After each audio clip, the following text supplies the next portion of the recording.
Assalamualaikum warahmatullahi wabarakatuh. Salam sejahtera bagi kita semua. Salam Om Swastiastu, Namo Buddhaya, salam kebajikan. Kami dari kelompok 9 KKN Universitas Tidar akan memaparkan jurnal kami yang berjudul Literasi Digital guna memberdayakan masyarakat cakap bermedia di Desa Kalipucang, Kecamatan Gerabak, Kabupaten Magelang. Langsung saja pada pendahuluan.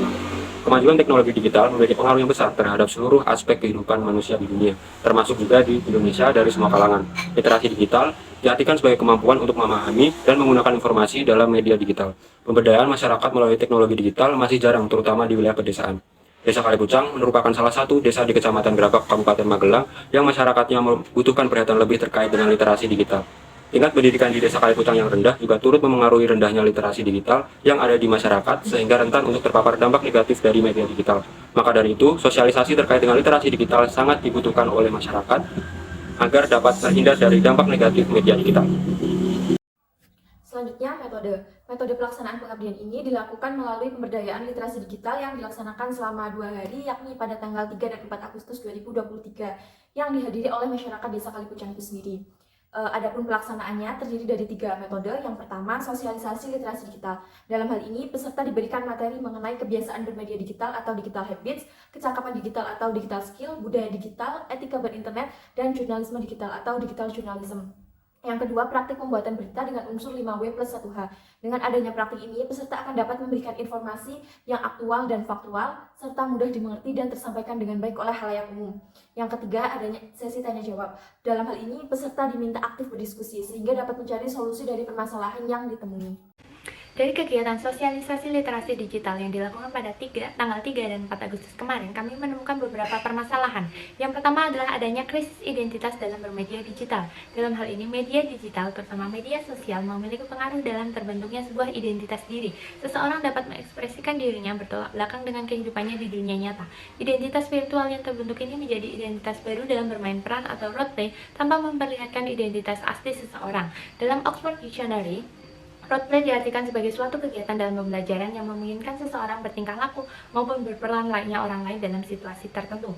Sebuah permasalahan timbul dari permainan roleplay ini, seperti yang diungkapkan oleh salah satu peserta dalam kegiatan sosialisasi literasi digital yang mengaku khawatir dengan sikap dan tingkah laku dari peserta didiknya yang turut serta dalam permainan roleplay dan mengarah pada peranan orang dewasa dalam permainan itu.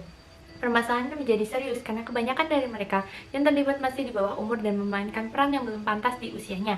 Dalam permasalahan ini, peran penting dari orang tua sangatlah dibutuhkan, terutama bagi anak yang masih di bawah umur, karena termasuk dalam kategori rentan dalam penyebaran arus informasi. Selanjutnya adalah masalah minimnya kesadaran masyarakat akan literasi digital. Perkembangan zaman yang ditandai dengan pesatnya kemajuan teknologi nyatanya tidak diimbangi dengan kesadaran masyarakat akan kebiasaan dan kecakapan dalam mengakses informasi dalam dunia digital. Kecakapan digital atau digital skill berupa kemampuan dalam mengakses, menyeleksi, memahami, dan menganalisis perangkat keras maupun lunak dalam perangkat digital. Beberapa masalah ditemukan di lapangan seperti masyarakat yang memiliki kesibukannya sendiri sehingga tidak dapat terlibat dalam kegiatan sosialisasi literasi digital. Selain itu, terdapat masalah lain seperti masyarakat yang memiliki waktu luang untuk hadir, namun menolak untuk hadir karena menganggap sosialisasi literasi digital adalah sosialisasi elektronik. Masalah ini dapat diatasi melalui pemahaman dan penyebaran informasi yang jelas kepada masyarakat yang membuat target peserta dalam pelaksanaan kegiatan sosialisasi literasi digital tercapai, seperti yang terlihat dalam tabel berikut.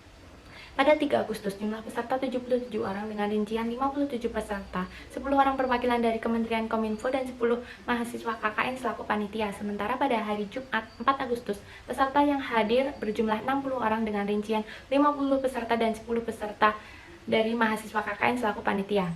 Peserta yang hadir dalam kegiatan sosialisasi literasi digital ini berasal dari berbagai kalangan dan usia yang berguna dalam peningkatan kecakapan dalam bermedia digital. Dalam kegiatan ini dipaparkan informasi mengenai pentingnya saring sebelum sharing dalam mengakses suatu informasi guna meminimalisir penyebaran berita hoaks dan ujaran kebencian. Selanjutnya adalah penyebaran berita hoax. Berita palsu atau hoax diartikan sebagai pesan yang tersebar lewat media sosial dan biasanya untuk memberikan keuntungan pada pihak tertentu, serta berisi informasi yang tidak benar.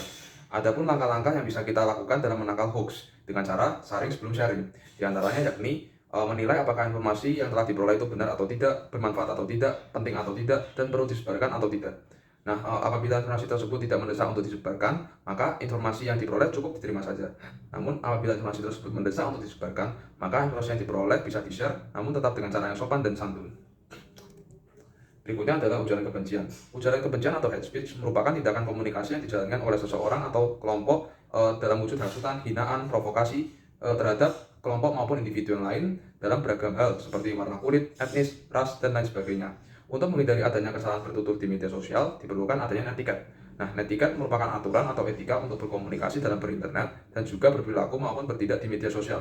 Adapun tata cara dalam netiquette agar tidak melakukan tindakan ujaran kebencian diantaranya, yang pertama, perlu diingat bahwa kita berinteraksi dengan orang, bukan barang.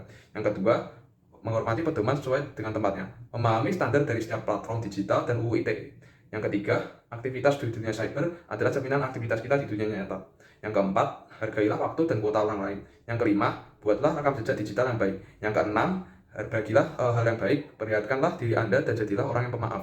Yang ketujuh, perhatikanlah emosi dan pendapat Anda dalam menggunakan media sosial. Dan yang terakhir, hargailah rahasia orang lain, perlakukanlah setiap orang sebagaimana Anda ingin diperlakukan secara semestinya. Selanjutnya ada simpulan dan saran. Simpulan, kemajuan teknologi pada dasarnya menuntut kita untuk turut serta dalam mengikuti perkembangan yang ada. Dalam hal ini dibutuhkan kesadaran dari masyarakat itu sendiri dalam menggunakan media digitalnya pada ranah yang positif. Dengan begitu, penyebaran berita palsu atau hoaks serta ujaran kebencian di dunia digital dapat diminimalisir. Saran, diperlukan kegiatan seperti ini di kemudian hari dan mampu dilaksanakan secara rutin agar lebih banyak masyarakat yang sadar dan cakap dalam bermedia digital. Terima kasih kepada pihak terkait yang mendukung dan membantu terlaksananya sosialisasi literasi digital selama 2 hari, yaitu di tanggal 3 dan 4 Agustus 2023, sebagai bentuk pengabdian dalam program kuliah kerja nyata dari kelompok 9 Desa Kalipucang. Sumber yang kami dapat berasal dari artikel dalam jurnal maupun artikel dari internet.